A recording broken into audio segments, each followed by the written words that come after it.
Под холодным осенним ливнем в местный приют вошел мужчина по имени Райвен Холт. Тихий, уставший, будто давно разучившийся ждать хорошего. Когда сотрудница спросила, какого пса он хочет, он ответил: того, от кого все отказались. В приюте такой был один, кобель по кличке Даст, бывшая служебная собака, трижды возвращенная назад. Ухо надорвано, шерсть клочьями, в глазах пустота. Последний попытался его пристроить, получил десятки укусов. С тех пор пса прятали от посетителей. Райвен лишь кивнул, подписал бумаги и подошел к клетке. Даст лежал неподвижно. На мгновение их взгляды встретились. У обоих был один и тот же страх потерять то, чего давно не было — доверие. Мужчина присел рядом, не пытаясь заставить пса выйти. И через долгие секунды Даст положил лапу на его ладонь.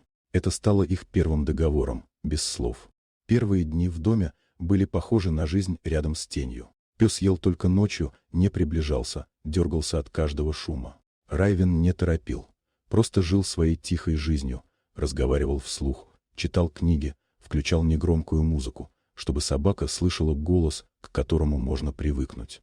На боку Даста он однажды заметил круглые рубцы, следы ожогов. Чужая жестокость объясняла многое. В ту ночь пес впервые лег не в укромном углу, а в дверном проеме, ближе, чем раньше.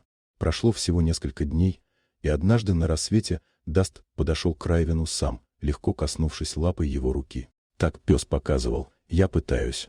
Постепенно их жизнь стала спокойнее. Пес снова учился прогулкам, переставал шарахаться от хлопков дверей. Но однажды за порогом появился новый человек, начальник местной полиции, сухой мужчина по фамилии Лорен. Он напомнил Райвену: Даст в прошлом кусал людей и считается опасным.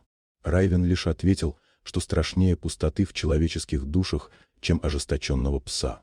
Позже все стало яснее. В старом ошейнике мужчина нашел металлический жетон с едва читаемой надписью K9 Unit. ЛТ. М. Дэрон, офицер Даррен, бывший боевой кинолог, служивший когда-то рядом с Райвеном. На прогулке они случайно столкнулись. Даст напрягся, узнал человека. Оказалось, что Даррен считал собаку виновной в гибели брата во время операции за границей. С тех пор он оттолкнул пса как сломленного. И теперь смотрел на него, как на живую рану. Райвен понимал, пес пережил предательство куда хуже боли. Время шло. Мужчина записывал наблюдения в тетрадь. День 40. Даст успокаивает меня, когда снятся кошмары. День 62. Реагирует на команды, которые помнят только военные собаки. Даст поднимался из тьмы медленно, но уверенно. И однажды вечером он спас женщину из дома, охваченного огнем. Вырвался сквозь дым, вывел ее наружу, почти так же, как когда-то вытаскивал раненых на службе. Город заговорил о нем иначе, уже не как о звере. Соседские дети начали гладить его, не ощущая страха. Приют попросил Райвена участвовать в программе помощи списанным служебным собакам. Он согласился, ради всех таких же ненужных, как Даст когда-то. На городском фестивале героев псу вручили награду. Среди людей стоял и Даррен.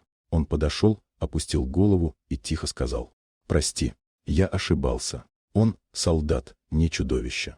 Даст после паузы коснулся его ладони носом. Прошлое не исчезло, но перестало определять будущее. Когда прошел год, Райвен и Даст жили простой жизнью в небольшом доме с садом. Мальчик соседских друзей часто приходил играть с псом, а Даст лежал рядом с хозяином, спокойно дыша. Райвен посмотрел на седые волоски на морде пса и тихо сказал: «Ты был тем, кому нужен второй шанс. Но, кажется, он был нужен и мне». Даст поднял глаза, в них отражалось закатное солнце. И два уставших сердца, однажды найденные друг другом, наконец перестали бояться тишины.